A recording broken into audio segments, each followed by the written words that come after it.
Shalom Bapak Ibu Saudara yang dikasihi Tuhan. Saya percaya kita semua ada dalam pemeliharaan Tuhan ya. Buat Bapak Ibu jemaat, saya percaya kasih karunia Tuhan melimpah atas kehidupan kita. Dan kalau kita bisa beribadah pada hari Minggu ini, itu semua karena kebaikan Tuhan dalam hidup kita. Dan hari ini Bapak Ibu Saudara yang dikasihi Tuhan, saya mendapatkan kepercayaan untuk melayani firman Tuhan pada hari ini. Dan tema firman Tuhan pada hari ini adalah dengar Tuhan memanggil ya. Dengar Tuhan memanggil. Tuhan memanggil kehidupan kita Bapak Ibu Saudara. Tuhan memanggil kehidupan orang-orang percaya. Dan panggilan Tuhan hari ini saya ingin bawakan dari kebenaran firman Tuhan yang terdapat di dalam 1 Petrus pasal 2 ayat yang ke-9. 1 Petrus pasal 2 ayat yang ke-9. Kita akan sama-sama belajar panggilan yang Tuhan berikan kepada gerejanya, yaitu saudara dan saya, di dalam 1 Petrus pasal 2 ayat yang ke-9. Oke, sudah temu? Ya. Kita akan baca bersama-sama 1 Petrus 2 ayat yang ke-9. Tetapi kamulah bangsa yang terpilih, imamat yang rajani, bangsa yang kudus, umat kepunyaan Allah sendiri, supaya kamu memberitakan perbuatan-perbuatan yang besar dari Dia yang telah memanggil kamu keluar dari kegelapan kepada terang-Nya yang ajaib. Bapak Ibu Saudara yang dikasihi Tuhan, ini firman Tuhan yang begitu luar biasa, yang memberikan kepada kita satu kebenaran bahwa kita, saudara dan saya, adalah bangsa yang terpilih. Imamat yang rajani, bangsa yang kudus, umat kepunyaan Allah sendiri. Dan ini kenapa Tuhan memanggil kita untuk melakukan menjadi sebutan-sebutan yang seperti yang luar biasa yang itu. Supaya kita memberitakan perbuatan-perbuatan yang besar dari Dia. Dari siapa? Dari Tuhan. Yang telah memanggil kamu keluar dari kegelapan kepada terang-Nya yang ajaib. Ini satu sebutan-sebutan yang luar biasa yang diberikan kepada kita gerejanya ya. Beberapa minggu yang lalu kita telah belajar bahwa ketika kita mendengar kata gereja itu bukan sedang berbicara tentang gedung, tidak berbicara tentang denominasi, tidak berbicara tentang apapun juga selain satu. Saudara dan saya orang-orang yang telah menerima Yesus sebagai Tuhan dan Juru Selamat. Saudara dan saya yang telah memutuskan untuk menjadikan Yesus sebagai Tuhan dan Juru Selamat atas hidup kita. Ya, kitalah gereja Bapak Ibu Saudara. Ya, kitalah orang-orang yang, kata firman Tuhan tadi, yang telah dipanggil keluar dari kegelapan kepada terang Tuhan yang ajaib. Itulah kita. Ya, itulah kita. Nah, panggilan Tuhan bukan hanya untuk kita supaya dari gelap kepada terangnya Tuhan. Panggilan Tuhan bukan hanya supaya memanggil kita dari kebinasaan masuk kepada kehidupan kekal. Yang Tuhan panggil buat kita bukan hanya supaya kita diselamatkan dari maut Bapak Ibu Saudara. Tetapi lebih lagi Tuhan ingin kita menjadi orang-orang yang membesarkan perbuatan-perbuatan Tuhan. Yang memberitakan perbuatan-perbuatan Tuhan yang besar. Apa sih perbuatan Tuhan yang besar? Perbuatan Tuhan yang besar yang dimaksud di sini adalah berpusat kepada karya keselamatan yang Tuhan Yesus kerjakan. Yesus lahir ke dunia ini itu adalah perbuatan yang besar Bapak Ibu Saudara. Ya, Tuhan yang begitu besar, begitu agung, begitu mulia, Dia mau turun ke dunia. Dia mau menjadi manusia yang lahir di satu tempat yang enggak buat manusia sebenarnya, di kandang domba Bapak Ibu Saudara. Tuhan mau lakukan itu perbuatan yang besar. Tuhan mati di atas kayu salib buat kita, itu perbuatan yang besar. Tuhan bangkit dari kematian setelah 3 hari, itu perbuatan yang besar. Dan Tuhan naik ke sorga, itu perbuatan yang besar. Dan perbuatan yang besar akan terjadi satu kali lagi ketika Tuhan Yesus datang kedua kalinya, menjemput kita di awan-awan. Amin. Dan itulah perbuatan-perbuatan besar yang Tuhan telah kerjakan dalam kehidupan kita. Dan Tuhan mau kita memberitakan kepada orang lain, Bapak Ibu Saudara. Ya, itu panggilan gereja. Kita harus memberikan kesaksian kepada dunia ini supaya banyak orang akhirnya datang kepada Tuhan. Mungkin banyak di antara kita yang berpikir, tapi saya bukan pendeta, Pak. Ya kan? Saya nggak pandai bicara. Saya takut kalau misalnya saya bersaksi, saya kenapa-kenapa. Keluarga saya kenapa-kenapa dan sebagainya. Gitu ya. Nah, hari ini kita perlu tahu kebenaran. Ya. Kita perlu tahu kebenaran bahwa Tuhan memanggil kita bukan tanpa tangan kosong. Bukan tanpa tangan kosong. Bukan dengan tangan kosong, Bapak Ibu Saudara ya. Tuhan memperlengkapi kita. Ya, Tuhan memperlengkapi kita. Tuhan menyediakan satu hal yang yang akan membuat kita dapat berhasil dalam setiap kesaksian kita. Apa itu? Otoritas, Bapak Ibu Saudara. Otoritas yang kita dapatkan dari Tuhan supaya kita dapat memberitakan kebesaran Tuhan. Mari kita lihat siapa kita di hadapan Tuhan. Ya, dari ayat-ayat yang kita baca, kita perlu mengerti siapa kita di hadapan Tuhan dan siapa kita di dunia ini, Bapak Ibu Saudara ya. Sehingga ketika kita menjalani kehidupan ini, kita menjadi orang-orang yang punya persekutuan dengan Tuhan, kita punya kekuatan untuk bertindak, kekuatan untuk hidup gitu ya. Dan hidup kita akan menjadi hidup yang berkualitas. Hidup kita akan menjadi hidup yang membuahkan hasil ya dalam hidup ini. Sehingga nama Tuhan dipermuliakan. Hidup kita menjadi hidup yang membesarkan Tuhan. Ada 3 panggilan yang Tuhan berikan kepada gerejanya supaya kita memberitakan perbuatan-perbuatannya yang ajaib. Pertama, Bapak Ibu Saudara, saya ingin mengatakan bahwa Tuhan memanggil gerejanya untuk memiliki identitas ilahi, Bapak Ibu Saudara. Ya, Tuhan memanggil gerejanya untuk hidup di dalam satu identitas ilahi. Ya, sebenarnya apa yang dikatakan Rasul Petrus dalam ayat 1 Petrus 2 ayat 9 ini dulu diberikan kepada bangsa Israel, Bapak Ibu Saudara ya. Yang dikatakan tadi bahwa kamu adalah bangsa yang terpilih, imamat yang rajani, bangsa yang kudus, umat kepunyaan Allah sendiri. Ya, kita ini bangsa yang terpilih, kudus, umat kepunyaan Allah. Dan di perjanjian lama dalam Keluaran pasal 19 ayat 6 dikatakan kamu akan menjadi bagiku kerajaan imam dan bangsa yang kudus. Inilah semuanya firman yang harus kau katakan kepada Israel. Selain itu di dalam Ulangan pasal 7 ayat 6 sampai 7 firman Tuhan juga mengatakan kata-kata yang sama dengan apa yang dikatakan Rasul Petrus ini. Sebab engkaulah umat yang kudus bagi Tuhan Allahmu. Engkaulah yang dipilih oleh Tuhan Allahmu dari segala bangsa di atas muka bumi untuk menjadi umat kesayangannya. Bukan karena lebih banyak jumlahmu dari bangsa manapun juga, maka hati Tuhan terpikat olehmu dan memilih kamu. Bukankah kamu ini yang paling kecil dari segala bangsa? Artinya begini Bapak Ibu Saudara, dari sejak dahulu Tuhan inginkan dia memilih bangsa Israel untuk menjadi satu kerajaan, yang kerajaannya itu boleh menjadi kerajaan pilihan dari Tuhan. Ya, Tuhan ingin bekerja supaya bangsa-bangsa lain boleh mengalami berkat dari Tuhan melalui bangsa Israel, Bapak Ibu Saudara.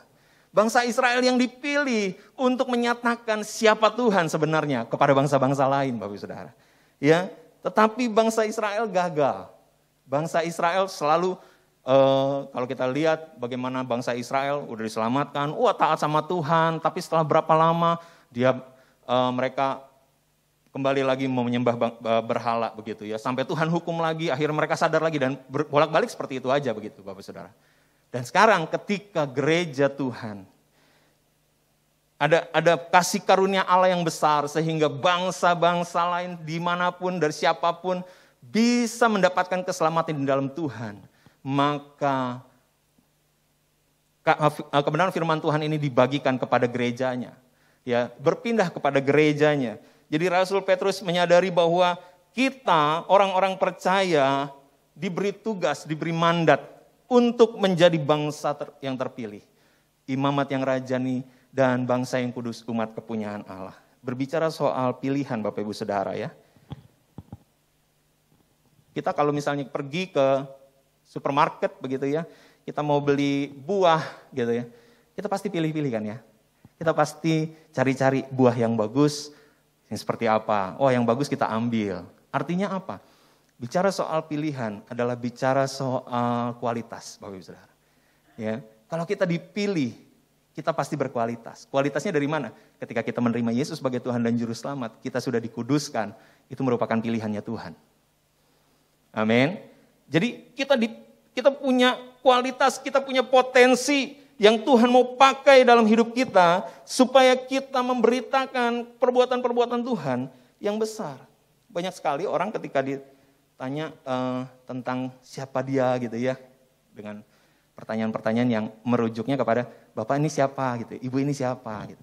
Banyak yang mengidentifikasi dirinya dengan masalah yang dihadapi. Aduh, saya mah cuma orang miskin. Aduh, saya orang yang gagal, usaha saya bangkrut. Aduh, saya duda atau saya janda karena saya bercerai gitu ya.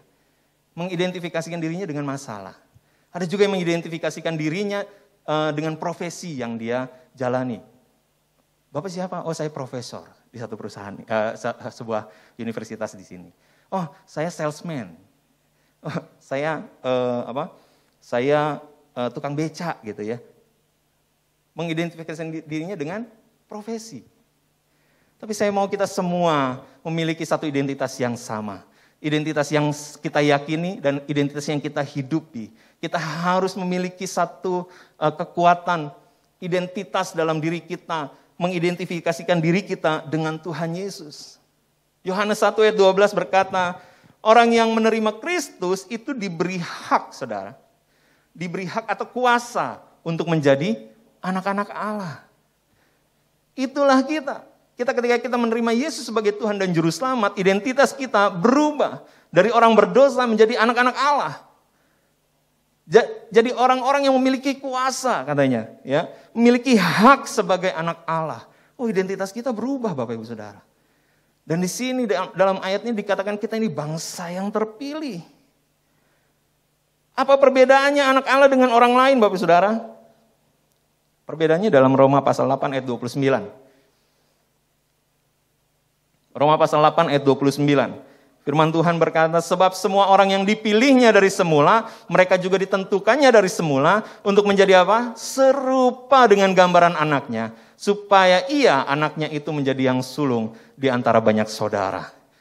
Kita anak-anak Allah, kita adiknya Tuhan Yesus katanya ya, menjadi yang sulung dari semua banyak saudara. Dan kita harus melihat pola dari Tuhan Yesus.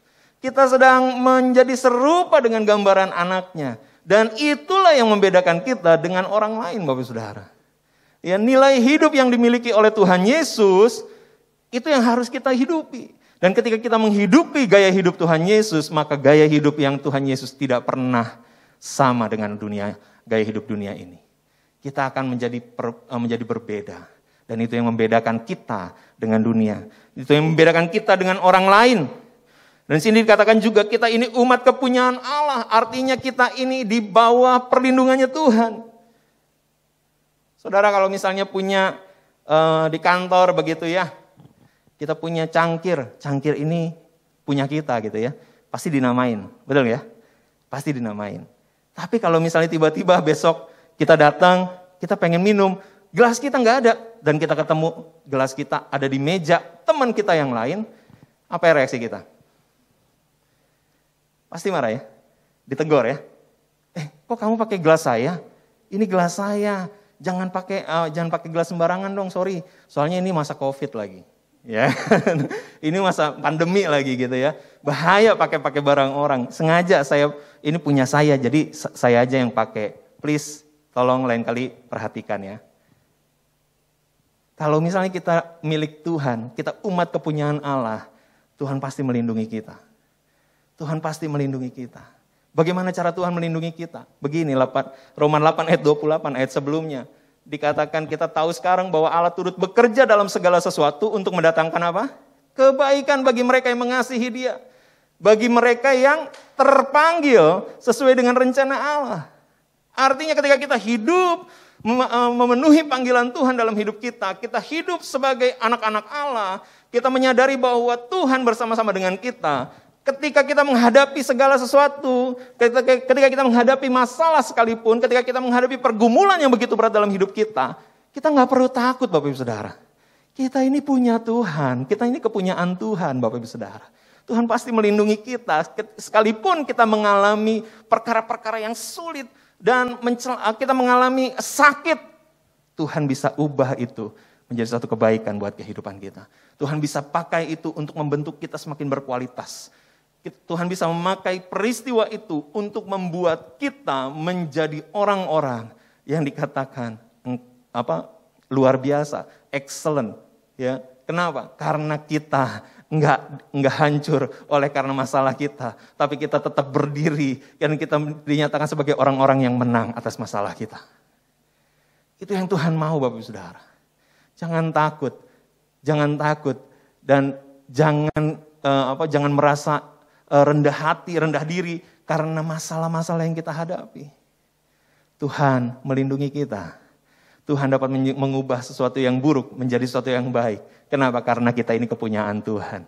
Dia tidak akan membiarkan kita hancur oleh karena masalah-masalah kita. Tapi justru lewat masalah-masalah kita, Tuhan akan membangkitkan kita. Tuhan akan memberikan kekuatan buat kita. Tuhan akan menolong kita. Jadi saudara, kita ini, Tuhan memanggil kita untuk kita memiliki identitas ilahi, Bapak Ibu Saudara. Tuhan ingin apa yang kita alami, perubahan hidup yang kita alami, itu menjadi modal untuk kita jalani hidup kita sebagai orang-orang yang memiliki identitas ilahi. Kita ini bukan bukan orang-orang sembarangan lagi. Kita ini bukan orang-orang yang menuju kepada kesia-siaan. Kita sedang menuju kepada keberartian. Kita sedang menuju kepada kehidupan kekal. Dan kalau kita meyakini hidup kita sebagai anak-anak Allah, kita meyakini bahwa kita ini bangsa pilihan Tuhan. Kalau kita meyakini bahwa kita ini adalah bangsa yang kudus. Kudus artinya terpisah, berbeda dengan yang lain, Bapak Saudara. Dan kita ini umat kepunyaan Allah. Kita harus hidup dengan cara yang berbeda dari orang lain. Amin. Dikatakan kenapa dulu bangsa Israel dikatakan perkataan yang sama, kemudian sekarang pindah kepada gereja. Ya, bahwa gereja adalah bangsa yang terpilih, imamat yang rajani, bangsa yang kudus, umat kepunyaan Allah. Karena William Barclay berkata, kebesaran dan keagungan orang Kristen terletak dalam fakta di mana Allah telah memilihnya untuk menjadi orangnya Tuhan dan untuk melakukan pekerjaan Tuhan dalam dunia ini. Jadi orang Kristen dipilih, ya, pilihan Tuhan kepada bangsa Israel beralih kepada gerejanya supaya gerejanya, ya, melakukan apa yang Tuhan harapkan dikerjakan oleh bangsa Israel untuk melakukan pekerjaan Tuhan, ya. Dan kita sebagai orang Kristen kita harus bangga, kita harus punya kebesaran gitu ya, merasakan sebagai orang yang bukan sembarangan kita ini. Terlepas dari kondisi ekonomi kita rendah sekalipun, itu enggak menghapus status kita sebagai anak-anak Allah. Kalau kita mengalami satu kegagalan dalam hidup kita, itu tidak menghapus status kita sebagai anak Allah. Kenapa? Karena Tuhan mengerjakan pekerjaan yang baik lewat segala sesuatu yang terjadi dalam hidup kita. Yang perlu kita miliki adalah confidence, kepercayaan diri, bahwa kita ini anak-anak Allah. Kalau kita ini milik Allah. Bahwa Tuhan sedang mengerjakan perkara-perkara yang luar biasa dalam hidup kita. Dan kita harus mengerjakan apa yang Tuhan percayakan dalam hidup kita. Ya.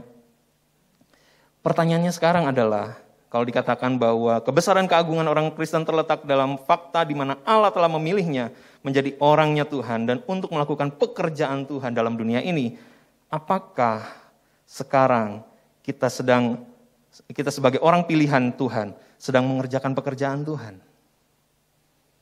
Apakah kita sedang mengerjakan pekerjaan Tuhan, Bapak Saudara? Ya, saya pernah bilang bahwa ada beberapa orang yang saya bimbing secara rohani dari latar belakang non-Kristen, belajar gitu ya. Dan kemudian dalam pertemuan terakhir kemarin, ada satu orang nanya, dipanggil saya Koko. Kok, saya bikin ini nih, channel YouTube katanya gitu ya. Saya mau sharing-sharing sambil saya mau sedikit-sedikit menceritakan tentang firman Tuhan. Kalau kayak gitu boleh nggak ya? Saya salah nggak ya? Saya bilang go ahead, lakukan aja. Ya itu bagus. Entah dia nggak punya pengalaman dan sebagainya, tapi dia mau berani lakukan itu, lakukan aja Bapak Saudara. Ya kenapa? Karena waktu yang akan mengajarkan dia untuk semakin lama semakin ahli untuk memberitakan kebenaran firman Tuhan lewat hidupnya. Kalau orang yang baru kenal Tuhan Yesus dan mau belajar untuk melakukan sesuatu buat Tuhan, bagaimana dengan kita yang sudah mungkin puluhan tahun jadi orang Kristen? Apakah kita masih berdiam diri? Kita masih nggak mau menunjukkan identitas kita. Kita masih hidup aman-aman saja yang penting. Yang Tuhan mau, yang Tuhan panggil buat kehidupan kita. Yuk kita tunjukkan identitas ilahi kita. Amin Bapak Ibu Saudara. Yang kedua Bapak Ibu Saudara yang dikasih Tuhan, Tuhan memanggil kita untuk menjadi imam buat orang lain. Artinya apa? Tugas imam dalam perjanjian lama adalah secara umum menjadi perantara. Dari umat kepada Tuhan. Ya, umat datang, saya mau minta ampun sama Tuhan, saya mau kasih persembahan. Imam akan lakukan dan semuanya, dan dia kemudian masuk ke dalam ruang maha suci, dia menaikkan doa-doa buat umatnya. Ya, jadi perantara. Untuk apa? Memimpin bangsa, umat yang ada untuk datang kepada Tuhan. Nah itu yang harus kita lakukan Bapak Saudara. Sebagai imamat, kita harus memimpin orang mengenal Tuhan dalam hidup kita. Amin. Kita harus menjadi orang-orang yang menyadari bahwa orang dapat melihat Tuhan, siapa Tuhan melalui hidup kita Bapak Saudara. Amin. Tuhan ingin supaya kita menjadi pemimpin untuk orang-orang di sekitar kita, supaya mereka mengenal Kristus. Dalam keluarga, orang tua harus menjadi imam bagi anak-anaknya. Sebagai hubungan suami istri, suami harus menjadi imam buat istrinya. Dan gereja harus menjadi imam bagi orang di sekitarnya. Bagaimana caranya? 1 Timotius 4 ayat 12 berkata, jangan seorang pun menganggap engkau rendah karena engkau muda, jadilah teladan bagi orang-orang percaya dalam perkataanmu, dalam tingkah lakumu, dalam kasihmu, dalam kesetiaanmu, dan dalam kesucianmu. Bagaimana caranya kita menjadi imam? Kita harus menjadi teladan Bapak Ibu Saudara. Amin. Kita harus menjadi teladan buat orang-orang. Kita harus menunjukkan ketika kehidupan kita berbeda, maka kita harus menunjukkan perbedaan itu. Dan perbedaan itu kuat dalam hidup kita. Perbedaan itu konsisten dalam hidup kita. Perbedaan itu membuat kita menjadi orang-orang yang betul-betul diberkati oleh Tuhan. Orang harus dapat melihat itu dalam hidup kita Bapak Ibu Saudara. Bagaimana selama ini kita menjalani kehidupan kita. Bagaimana kita menunjukkan keteladanan dalam hidup kita. Nggak bisa enggak Bapak Ibu Saudara. Kita harus belajar apa yang Tuhan kehendaki dalam hidup kita. Kita harus belajar kebenaran firman Tuhan. Supaya kita terus mengalami diubah dan diubah Bapak Ibu Saudara. Kita harus dengan sengaja untuk merenungkan kebenaran firman Tuhan. Tanpa itu Bapak Ibu Saudara, tidak akan ada perubahan pola pikir dalam hidup kita. Tanpa perubahan pola pikir dalam hidup kita, kehidupan kita juga tidak akan mengalami perubahan. Tapi kalau misalnya kita baca kebenaran firman Tuhan, kita renungkan, kita temukan kebenaran, dan kita hidupi kebenaran itu, dan kita merasakan apa yang Tuhan janjikan lewat kebenaran itu, maka hidup kita akan semakin bergairah Bapak Saudara.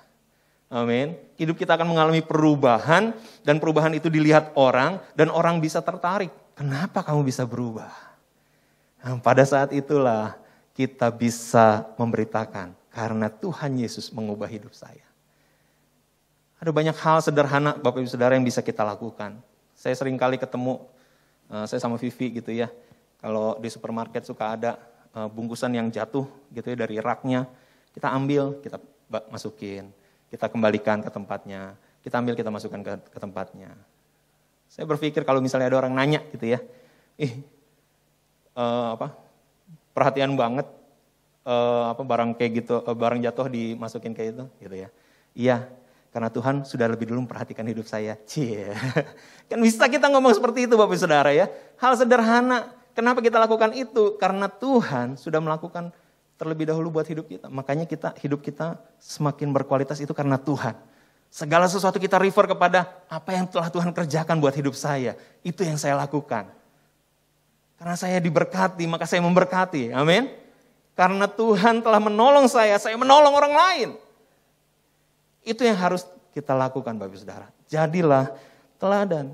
Banyak saat ini Bapak Ibu Saudara, banyak orang-orang yang mencari Tuhan. Banyak orang-orang yang ingin tahu, pengen kenal Tuhan Bapak Ibu Saudara. Banyak Bapak Ibu Saudara. Kemarin saja saya baru dapat WA gitu ya. Ada orang jiwa baru dari Bali. Ya, agama Hindu begitu ya. Pengen kenal Tuhan, pengen ke gereja. Dia pengen ibadah ke gereja. Dia nanya, "Boleh enggak ya kalau saya datang ke gereja walaupun KTP saya masih Hindu?" katanya begitu. Saya bilang bebas. Tuhan Yesus enggak lihat KTP untuk bisa masuk ke gereja. Amin.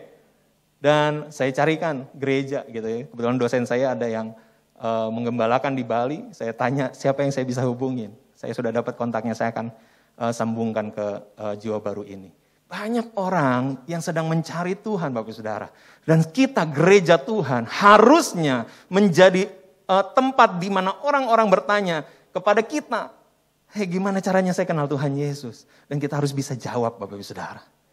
Kita harus bisa jawab, kita harus jadi imam buat mereka. Kita harus memimpin mereka untuk mengenal siapa Tuhan.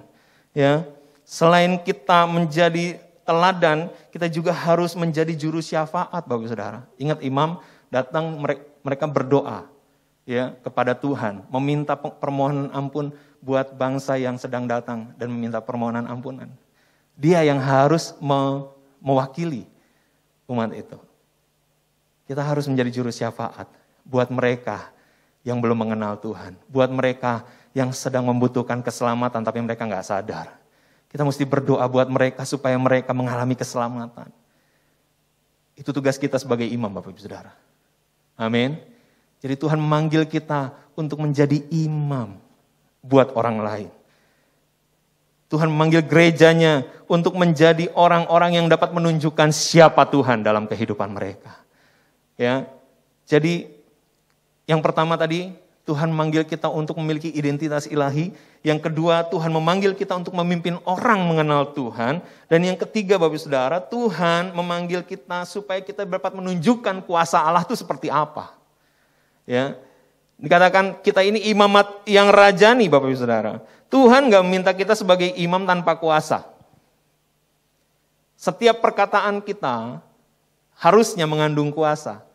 Ya. Setiap apa yang kita lakukan dengan kuasa Tuhan Bapak Ibu Saudara ya.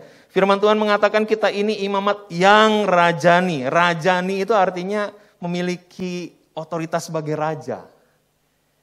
Nah, kalau misalnya raja sedang mengatakan apa, itu harus terlaksana Bapak Ibu Saudara. Betul ya?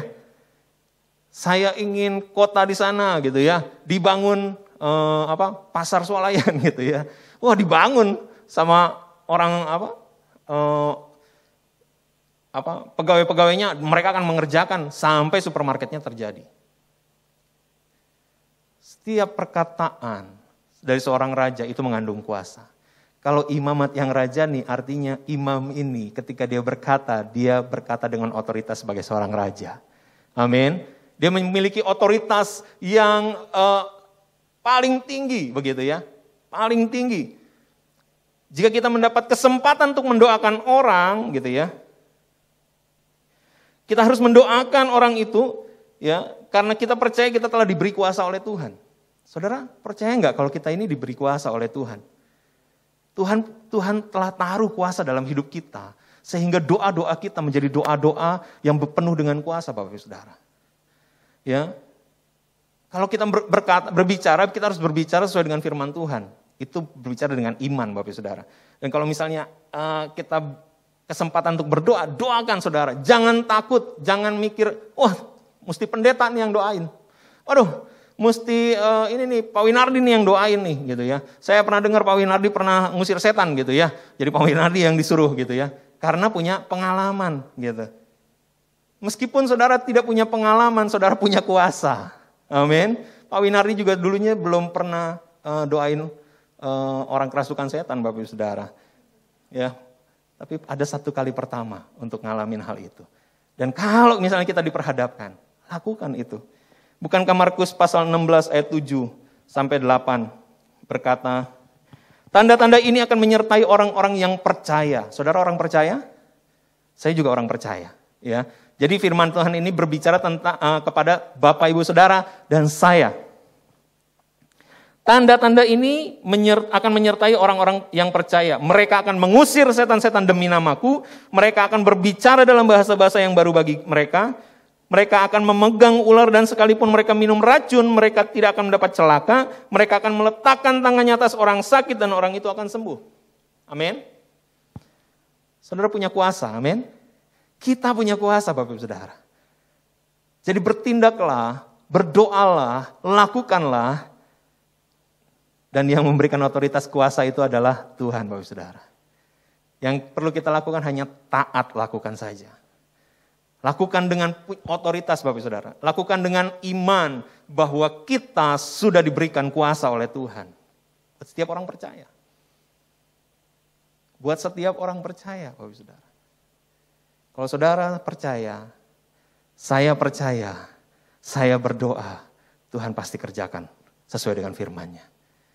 Kalau kita meyakini apa yang Tuhan katakan dalam hidup kita, lakukanlah dan lihat bagaimana Tuhan mengerjakan perkara yang ajaib dalam hidup kita.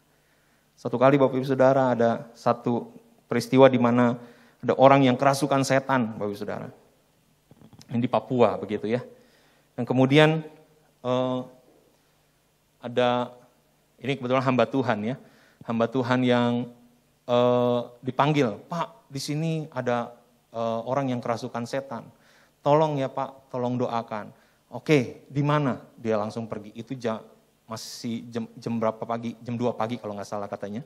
Dia pergi, dia datangi. Dan kemudian ketika sampai di sana ternyata ada orang lain, ada ulama gitu ya, yang mendoakan, sedang mengusir setan itu. Oh, cukup lama, tidak keluar-keluar begitu ya. Akhirnya dia bilang, wah ini susah ini setan susah katanya gitu. Ini setan kuat banget katanya begitu. Sepertinya mesti dibawa nih ke satu tempat ibadah gitu ya. Mungkin kekuatannya kalau di tempat yang berbeda, di tempat yang rohani begitu ya, maka kekuatan ilahinya lebih besar kuasanya begitu ya dipikir. Jadi mesti dibawa ke sana, didoakan gitu. Terus hamba Tuhan ini berbisik kepada orang yang manggil dia, dibilang, tolong berikan saya 10 menit sebelum dibawa. Kalau misalnya dalam 10 menit belum keluar setannya, silahkan dibawa. Oke Pak, akhirnya dibicarakan. Akhirnya oke, kasih kesempatan, doakan. Dan dia berdoa, nggak sampai 10 menit, setan keluar. Karena apa? Ada kuasa Tuhan dalam hidupnya. Amin. Kan dia orang percaya, Bapak Saudara. Nah, saya pernah dengar juga kesaksian, saya lupa siapa gitu, anak muda, bukan pendeta saudara-saudara, dipanggil juga dimintain tolong untuk ada yang kerasukan setan. Dan mereka taunya adalah orang Kristen bisa ngusir setan, Bapak Saudara. Dan dia membuktikan kebenaran itu. Dia doakan, walaupun dia nggak tahu mesti gimana nih ya. Pokoknya ingat dalam nama Tuhan Yesus. Dia hardik dalam nama Tuhan Yesus, kamu keluar. Setannya keluar, saudara. Kenapa? Karena itu firman Tuhan. Karena firman Tuhan berkuasa dalam hidup kita. Dan kalau kita tidak punya kepercayaan akan kebenaran firman Tuhan, maka kehidupan kita menjadi kesaksian yang lemah. Tapi ketika kita percaya kebenaran firman Tuhan, kita hidup di dalamnya, dan kita praktekkan, saya percaya setiap kebenaran firman Tuhan tidak akan pernah gugur dalam hidup kita. Dan itu akan menyatakan keberhasilannya sesuai dengan firman Tuhan. Ketika dia keluar, dia tidak akan kembali dengan sia-sia, karena dia akan mengerjakan apa yang dikatakannya. Percayalah Bapak Saudara, kita dipanggil untuk menjadi orang-orang yang menunjukkan bahwa kita ini memiliki identitas yang berbeda. Kita punya identitas ilahi. Tuhan memanggil kita untuk memimpin orang. Ya, datang menjadi imam bagi orang lain supaya mereka mengenal siapa Tuhan kita. Dan dalam melakukan itu, Tuhan berikan kepada kita otoritas sebagai raja. Ya, Tuhan memanggil kita untuk menunjukkan kuasa Allah yang sebenarnya seperti apa. Dan jangan takut, penyertaan Tuhan ada buat kita. Amin. Yang Tuhan inginkan adalah kita taat untuk pergi memberitakan perbuatan-perbuatan yang besar yang telah membuat kita keluar dari kegelapan menjadi kepada terangnya yang ajaib. Dan itu yang Tuhan rindukan buat orang-orang lain mengalami hal yang sama dengan kita. Supaya mereka keluar dari kegelapan kepada terangnya yang ajaib. Tuhan memanggil gereja bukan hanya untuk diselamatkan, tetapi juga untuk memberitakan keselamatan kepada orang lain. Untuk itu gereja harus memiliki hidup yang berotoritas sesuai dengan panggilannya sebagai bangsa yang terpilih, imamat yang rajani, bangsa yang kudus, umat kepunyaannya Allah sendiri. Saya mendasari pelayanan saya semuanya dalam Efesus 2 ayat 10 Bapak Ibu Saudara. Karena kita ini buatan Allah, ya kita diciptakan oleh Tuhan, ya. Tapi juga diciptakan dalam Kristus Yesus. Artinya kita diciptakan, di-renew oleh Tuhan Yesus. Oleh karena karya penebusannya. Dan ketika kita sudah mengalami penebusan itu untuk melakukan pekerjaan baik. Yang dipersiapkan Allah sebelumnya. Dan ini yang saya selalu tanam dalam pikiran saya bahwa Ia mau supaya kita hidup di dalamnya. Dari ayat ini, setiap ada kesempatan pelayanan, saya rentan sekali untuk mengatakan enggak. Karena jangan-jangan ini merupakan pekerjaan baik yang Tuhan sediakan buat saya. Kalau saya enggak kerjain, artinya saya gagal. Dan saya belajar untuk, kalau memang itu ada dalam kesanggupan saya kerjakan. Selama saya melihat segala kesempatan itu sebagai pekerjaan yang disediakan Tuhan. Pekerjaan baik yang disediakan Tuhan bagi kita. Bagaimana dengan Bapak Ibu Saudara? Apa yang saudara ingin lakukan untuk menjadi imam buat orang lain? Apa yang saudara ingin lakukan untuk melayani Tuhan, ya, melakukan pekerjaan Tuhan? Bagaimana apa yang Bapak Ibu Saudara ingin kerjakan untuk memberitakan perbuatan-perbuatan yang besar daripada Tuhan? Mari berdoa kepada Tuhan. Tangkap apa yang Tuhan ingin kita kerjakan dan kerjakan itu dengan kuasa dari Tuhan. Tuhan Yesus memberkati.